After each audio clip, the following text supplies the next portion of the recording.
Hello, everyone. First of all, I want to start out with thanking Uliza for this invitation, for having us here. And with our presentation, our hope is to bring a lot of the things back. First, to the research aspect with what I like to call a little bit of a splendid research project that we're proposing, but also to bring it back to people. There was a lot of conversations around people first earlier in the day. So I would like to bring it back to people and how to reclaim spaces. I am Mohammad Ashique. I am the founder of the Third Space Initiative here in Tirana, along with... I'm Elizabeth Schenker. I'm a researcher working with the Third Space. And we do have another member of the team here, Yeta Kachka, doing a lot of the community outreach for us. So what inspired this research is I teach social science in high school, and one of my students approached me and told me that at 16 years old, she no longer feels safe walking in public spaces, and because of constant catcalling, that she no longer felt safe in public and also no longer felt safe being touched. And when I continued to discuss this in my class, they all said they had similar experiences, so I wanted to dedicate this research to my students. So along with that, those of you that live in Tirana might have noticed over the summer there was a process of reclamation of a lot of public spaces that have been privatized over the last 30 years, which is a great initiative. But immediately my thoughts went to, so what now? If we leave those spaces as they are, without activating those spaces, they will be reclaimed by private entities yet again. So that was part of the inspiration for this. And I don't need to go too much into this. Tirana being a city of transition over the last 30 years. As far as the growth of the city and the built environment, it has increased about 389% since the 90s. At the same time, there is a shrinking neighborhood green spaces throughout the city. According to the National Territorial Planning Agency, Tirana in 2017 had about 2 square meters of green space per resident, whereas the European Union standard is generally 7 square meters.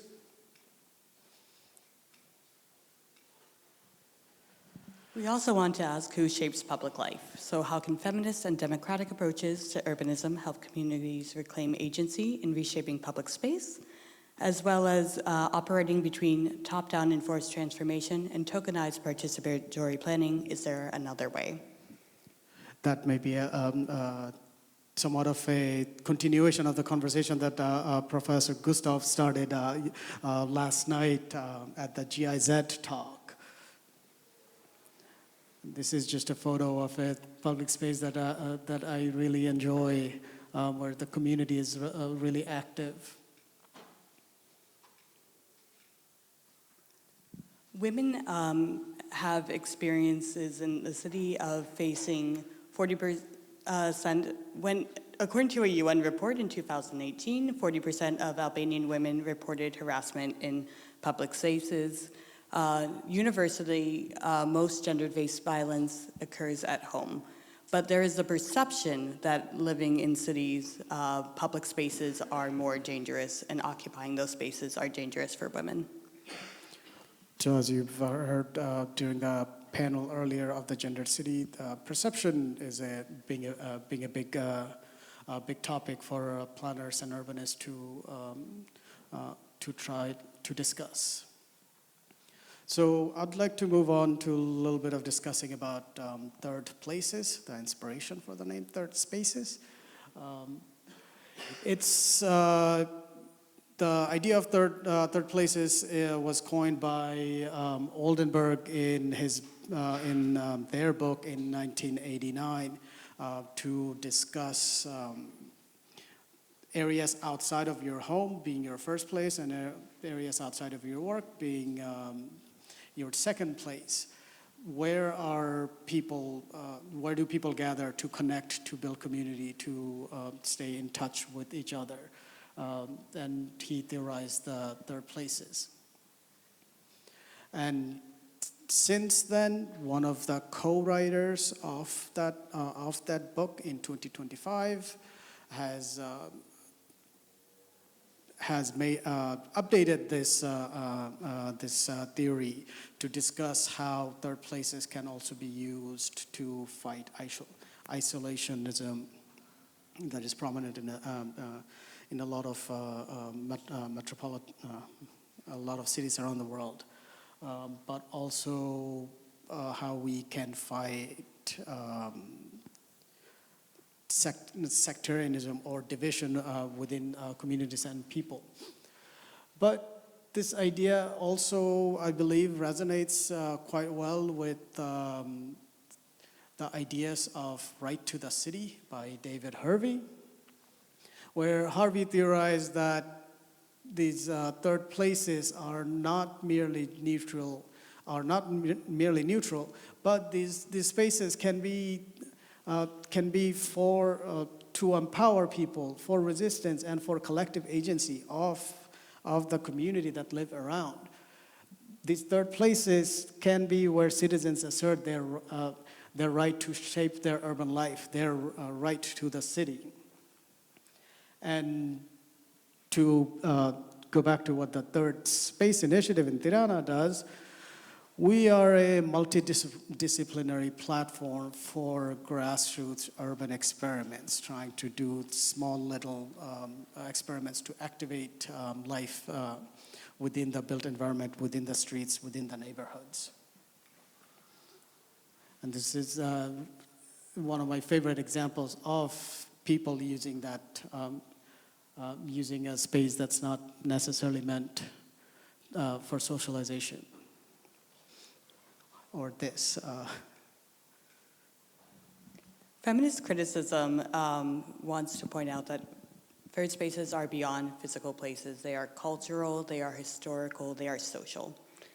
Many women experience third spaces as extension of patriarchy, with Western norms stating that all spaces, the first, second, and third space, are spaces dominated by men, where more Muslim majority countries will view third spaces, public space in general, as spaces that should be occupied by men, and the home as a domain that should be occupied by women. Women are limited in their use in public space, especially here in Tirana, because of their connection with labor. There is a perception that women are always working, and so when they are out in public, it is usually for economic reasons. They are shopping, they are buying supplies, or third spaces are widely associated with leisure.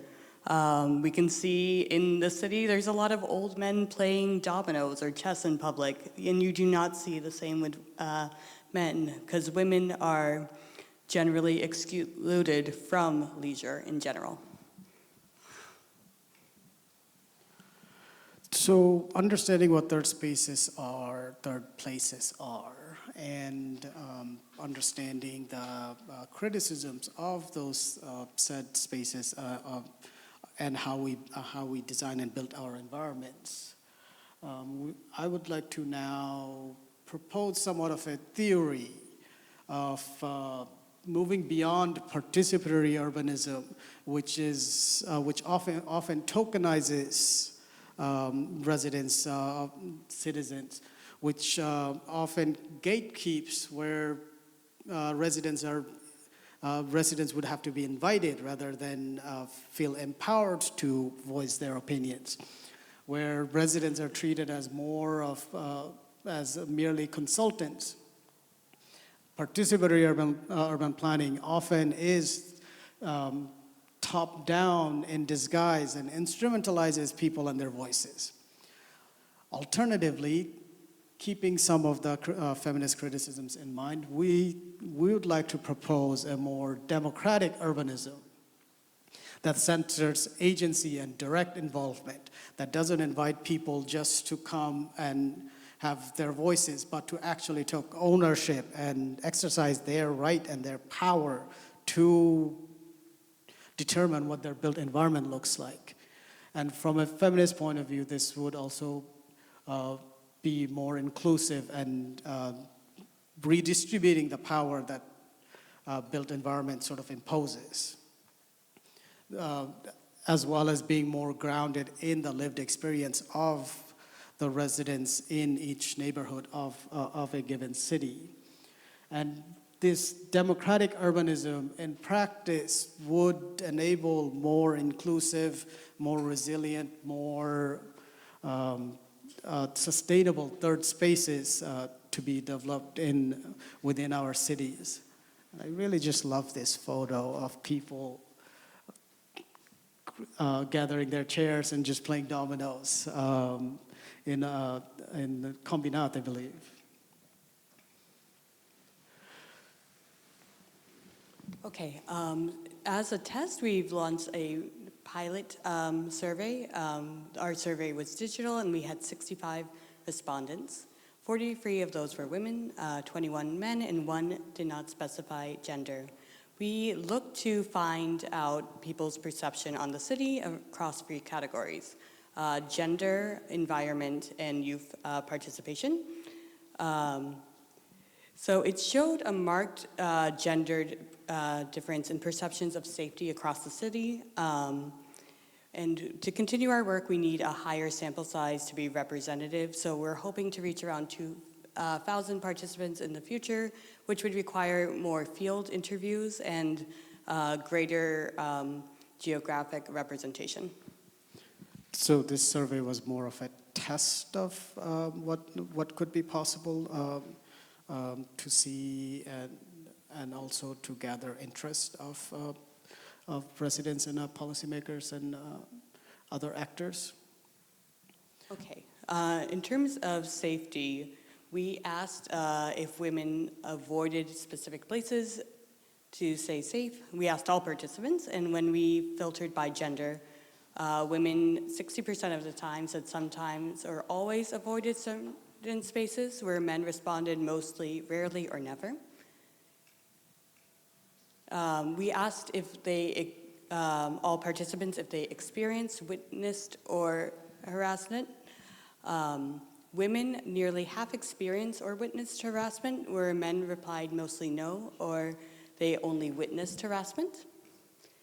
We asked about changes made in your daily life to feel safe within the city. So women sometimes or rarely change their routines, dress, or routes, where men predominantly rarely or never change. So these show how the mark in perception in keeping oneself safe and the individual agency that women have to take in keeping safe in occupying public spaces. So we asked if public spaces were designed to meet everyone's needs, specifically for women and disabled people. Both men and women predominantly answered no. We asked if they felt that women and minorities had a voice in making decisions. And we got most of our respondents answered somewhat. Or no.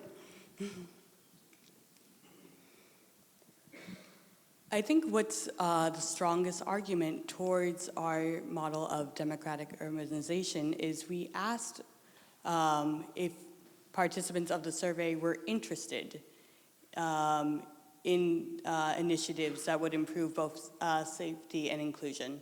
And we had an overwhelming answer of yes by both genders. Keep in mind that people that are filling out this survey might already be inclined to participate, to take 10, 15 minutes out of their day to fill out the survey. It most likely means that they're more interested in doing so. But I do believe that this really shows that there is a lack of engagement with community. 2 minutes left. So, given the perception and given some of what we've learned through doing this survey, we would like to make an argument from going from exclusion or tokenism to giving agency to people, from transformation participation, or an alternative would be more of democratic urbanism towards moving towards more urban design practices that facilitate relational infrastructures that are more inclusive, sustainable, and resilient. And one of the other things that we've sort of discovered is the willingness to participate in community and urban design initiatives in more democratic urbanism practices. And some of the things that I found interesting were more younger women were interested than generally whereas more older men showing their interest.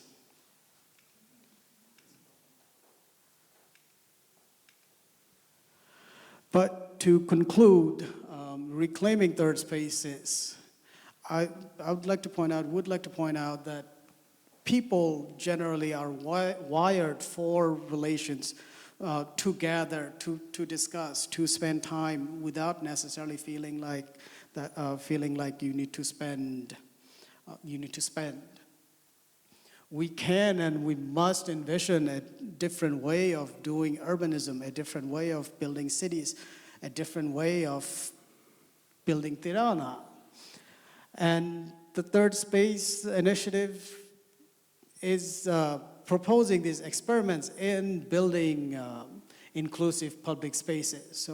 So we invite all of you, if you are interested in this research, in doing some of these experiments, in activating these spaces, to come and join us in our search for, in our attempt at building a more democratic urbanism practice. This is the backyard of my neighborhood. And it's a green space that sort of isn't really used by anyone, but with more democratic urbanism practices, it could potentially look very different.